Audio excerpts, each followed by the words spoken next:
Hi hello welcome to the legal stories. ఈరోజు legal query చాలా మందికి ఏంటంటే సూసైడ్ నోట్స్ అనేది చాలామంది రాస్తూ చనిపోతుంటారు. యాక్చువల్గా చెప్పాలంటే సూసైడ్ అనేది పెద్ద అఫెన్స్ అండి. ఎప్పుడైనా సరే సూసైడ్ చేసుకోవడం చాలా తప్పు అన్నది మన లాలో చెప్తుంది.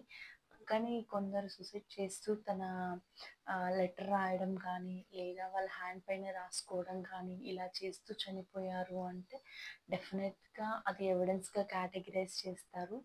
అండ్ ఆల్సో క్రిమినల్ కేసెస్లో దాన్ని బేస్ చేసుకొని ట్రయల్ అనేది చాలా ఫాస్ట్గా అయిపోతుంది. అండ్ ఎవిడెన్స్ అనేది దాన్ని డయింగ్ డిక్లరేషన్ కింద తీసుకొని తను ఈ కారణం చేత చనిపోయింది అని ఏదైతే రాస్తున్నారో దానికి రీజన్ అదే అని తీసుకొని వాళ్ళను జైల్లో వేయడం జరుగుతుంది. అండ్ ఆల్సో వితిన్ 2 to 3 yearsలో కేసు అనేది క్లోజ్ చేస్తారు.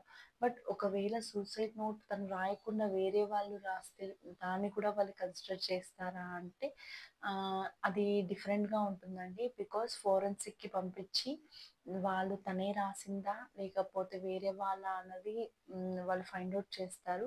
లైక్ పోస్ట్ మార్టం మనం ఎలా చేసి డాక్టర్స్ అయితే రివీల్ చేస్తారో ఫోరెన్సిక్లోనే అలానే ఎవిడెన్స్ అనేది క్లియర్ చేసుకొని దాన్ని బట్టి ఎవరైతే క్రిమినల్ ఉంటారో వాళ్ళని అరెస్ట్ చేస్తారు. Thank you.